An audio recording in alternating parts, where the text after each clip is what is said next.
Create ಮಾಡಿದ್ದಾರೆ.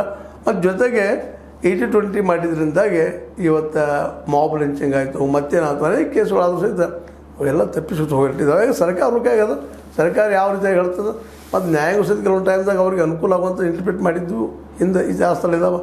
ಹೀಗಾಗಿ ಈ ಎಲ್ಲ ನೆಲೆಯಲ್ಲಿ ಹೊಸಬಾಳೆಯವರು ಈ ಒಂದು ಕಾಂಗ್ರೆಸ್ಸಿಗೆ ತುಷ್ಟೀಕರಣದ ಆರೋಪ ಮಾಡ್ತಾ ಆದಷ್ಟು ಹಿಂದೂ ಓಟ್ಗಳನ್ನು ನಮ್ಮ ಕಡೆ ಉಳಿಸ್ಕೊಳ್ಳುವಂಥ ಪ್ರಯತ್ನ ಮಾಡ್ತಾಯಿದ್ದಾರೆ. ಮಾಡಲಿ, ಆದರೆ ಇದೇ ಕಾಲಕ್ಕೆ ಈ ಸಂವಿಧಾನ ವಿರೋಧಿನೂ ಅಲ್ಲ ಅನ್ನೋದು ಇನ್ನು ಕೋರ್ಟಿಗೆ ಬಿಟ್ಟುಬಿಡೋನು. ಬಟ್ ಇಲ್ಲಿ ಜಾಣ್ಮೆಯಿಂದ ಮಾತ್ರ ದತ್ತಾತ್ರೇಯ ಹೊಸಬಾಳೆಯವರು ಇಲ್ಲಿ ತಮ್ಮ ಅಭಿಪ್ರಾಯಗಳನ್ನು ವ್ಯಕ್ತಪಡಿಸಿದ್ದಾರೆ.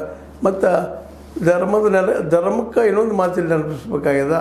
ನಮ್ಮ ಆರ್ಟಿಕಲ್ 24 ಪ್ರಕಾರ 25-26 ಪ್ರಕಾರ ಧಾರ್ಮಿಕ ಸ್ವಾತಂತ್ರ್ಯ ಐತಿ, ಆದರೆ ರಿಸರ್ವೇಷನ್ ಇಲ್ಲ ಅನ್ನೋದು ಅಷ್ಟು ಸತ್ಯದ. ಅದನ್ನು ಹೆಂಗೆ ಯಾವ ರೀತಿ ಮುಂದೆ ಹೋಗ್ಬೋದಂತೆ.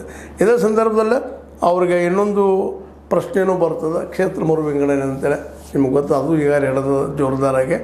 ಅದು ಕ್ಷೇತ್ರ ಮರು ವಿಂಗಡಣೆ ಇವರು ದಕ್ಷಿಣದ ಸುಮ್ಮನೆ ಎಬ್ಬಿಸ್ತಾ ಇದ್ದಾರೆ ಭಾಷೆ ಧರ್ಮದ ಹೆಸರಿನಲ್ಲೇ. ಅದೇನಾಗಿರಲಿಲ್ಲ, ನಾವು ಎಲ್ಲೂ ಅಂದಿಲ್ಲ ಆ ರೀತಿಯಾಗಿ. ಮತ್ತು ಇನ್ನೂ ಅದು ಚರ್ಚೆ ವಿಷಯ ಇದೆ ಅನ್ನೋಂಥ ಮಾತನ್ನು ಮಾತಾಡ್ತಾ ಇದ್ದಾರೆ.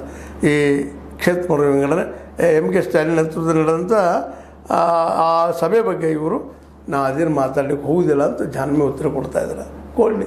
ಒಟ್ಟಾರೆಯಾಗಿ ನಮ್ಮ ಹೊಸಬಾಳೆಯವರ ಅಭಿಪ್ರಾಯದಲ್ಲಿ ಈ 4% ಕೊಡೋದು ಮುಸ್ಲಿಮರಿಗೆ ಧರ್ಮದ ಆಧಾರಿತ ಅಂತ ನಾವು ಅಂತೀವಿ ಅಂತ ಅವ್ರು ಹೇಳ್ತಾ ಇದ್ದಾರೆ. ಅದು ಸಿದ್ದರಾಮಯ್ಯನವರು ಇಲ್ಲ, ನಾವು ಹಿಂದುಳಿದ ಅವರ ಆಧಾರನೂ ಕೊಟ್ಟಿದ್ವಿ ಅಂತ ಹೇಳ್ತಾ ಇದ್ದಾರೆ. ಇನ್ನು ಕೋರ್ಟ್ನಲ್ಲಿ ಅದನ್ನು ಡಿಸ್ಕಷನ್ ಮಾಡಲಿ. ಜೊತೆಗೆ ಈ ಹಿಂದುಳಿದವ್ರಿಗೆ ಕೊಡಬೇಕಾದಂಥ ಸವಲತ್ತುಗಳನ್ನು ನಿಜವಾಗಿಯೂ ಡಿಸೈಡ್ ಮಾಡಿ ನಮ್ಮ ಕೋರ್ಟ್ ಡಿಸೈಡ್ ಮಾಡಿ ಏನು ಹೇಳ್ತದನೋ ಆ ರೇಟನ್ನು ಮುಂದುವರಿಬೋದು.